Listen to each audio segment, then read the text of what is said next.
বর্ণিল আয়োজনে ঢাকা বিশ্ববিদ্যালয়ের চারুকলা অনুষদের আয়োজনে অনুষ্ঠিত হলো বর্ষবরণ আনন্দ শোভাযাত্রা। সকাল ৯টায় এই বর্ণাঢ্য শোভাযাত্রা শুরু হয়। শোভাযাত্রাটি চারুকলা থেকে শুরু হয়ে শাহবাগ, টিএসসি, শহীদ মিনার, শারীরিক শিক্ষা কেন্দ্র, দোয়েল চত্বর, বাংলা একাডেমি হয়ে আবার চারুকলা প্রাঙ্গণে গিয়ে শেষ হয়। নববর্ষের ঐকতান ফ্যাসিবাদের অবসান প্রতিপাদ্যে আয়োজিত এই শোভাযাত্রার নেতৃত্ব দেন ঢাকা বিশ্ববিদ্যালয়ের উপাচার্য অধ্যাপক ডক্টর নিয়াজ আহমদ খান। এতে অংশ নেন ২৮টি জাতিগোষ্ঠী, বিভিন্ন সরকারি বেসরকারি শিক্ষা প্রতিষ্ঠান, সামাজিক সাংস্কৃতিক সংগঠন সহ বিভিন্ন দেশের অতিথিরা। তবে এ শোভাযাত্রায় মূল মোটিভ ছিল ফ্যাসিবাদের মুখাকৃতি।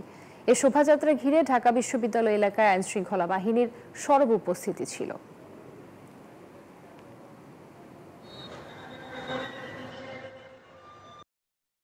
এই প্রথম আমরা সত্যিকারের সমস্ত জনগোষ্ঠী অংশগ্রহণ করছি, বিভিন্ন নৃতাত্ত্বিক মহল সহ, এবং একই সঙ্গে এই আমাদের এই সাধু মণ্ডলী যারা দূর থেকে এসছেন, এই অন্তর্বর্তী সরকারকে ধন্যবাদ জানাচ্ছি। সবাই জাতি, সবাই ধর্ম নিজের সংস্কৃতি বজায় রাখে, সকল জাতি সকল ধর্ম কল্যাণের জন্য নববর্ষকে স্বাগত জানাই। দর্শক, ঢাকা বিশ্ববিদ্যালয় এলাকায় চলছে বর্ষবরণের নানা আয়োজন। এ বিষয়ে বিস্তারিত জানাতে আমাদের সাথে যুক্ত হচ্ছেন সহকর্মী মাহমুদ হাসান। হাসান, বাঙালির প্রাণের উৎসব পহেলা বৈশাখ বেশ উৎসবমুখর পরিবেশে সকাল থেকেই পালিত হচ্ছে। এই মুহূর্তে কি আয়োজন দেখছেন? রুবার, নববর্ষের শুভেচ্ছা আপনাকে। আসলে সকাল থেকে আনন্দ শোভাযাত্রা শেষ হওয়ার পর থেকেই কিন্তু বিভিন্ন রকম আয়োজন শুরু হয়েছে এই ঢাকা বিশ্ববিদ্যালয় কেন্দ্রিক। চারুকলা অনুষদ থেকে শুরু করে রমনার বটমূল সহ, তারপরে আপনার শাহবাগে ফুলের দোকান, এবং রাস্তার পাশে টিএসসিতে রাস্তার পাশে যে এই যে মুখে যে আলপনা আঁকার যে বিষয়টা, মাথায় ফুলের বেরি দেওয়া, তারপরে বিভিন্ন রকম যে প্রাচীন ঐতিহ্য, গ্রামীণ যে ঐতিহ্য, হাত পাখা, তারপরে বাচ্চাদের জন্য যে ঘূর্ণিগুলো, সবকিছু মিলিয়ে আয়োজনটা একটা ভিন্ন মাত্রা যোগ করেছে এবার আনন্দে। আর বান্ডেল থাকলে প্রতি সেনমানিতে টাকা বাঁচবে। বিকাশ সেনমানি বান্ডেল কিনে জিতুন প্রতি লেনদেনে।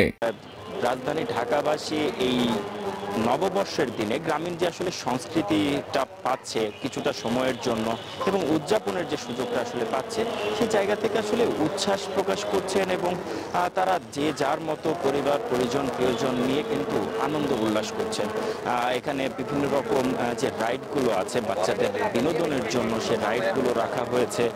নাগরদোলা, ট্রেন রাইড থেকে শুরু করে এই ধরনের রাইড রাখা হয়েছে বিভিন্ন জায়গায়। সেলফি পয়েন্ট তৈরি করা হয়েছে নববর্ষের ব্যানার রেখে, এবং বিভিন্ন রকমের যে বাচ্চাদের মজার যে জায়গাগুলো তারা যেন আনন্দ করতে পারে, উদযাপন করতে পারে, সেই জন্য কিছুটা স্পেস বাচ্চাদের জন্য বেশি প্রায়োরিটি দেওয়া হয়েছে।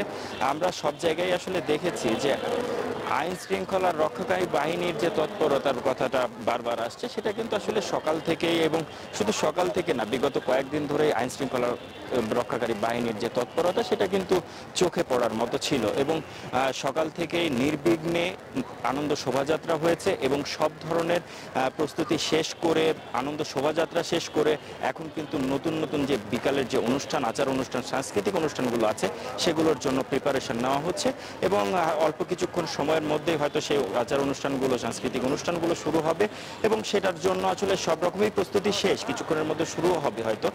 তো আমরা পরবর্তীতে আপনার মাধ্যমে আমরা দর্শককে দেখানোর চেষ্টা করব সেই বিষয়গুলো। তো আপাতত চারুকলা অনুষদ থেকে এই ছিল আমার কাছে নববর্ষ উদযাপনের সর্বশেষ। রুবা। হাসান, আপনাকে ধন্যবাদ।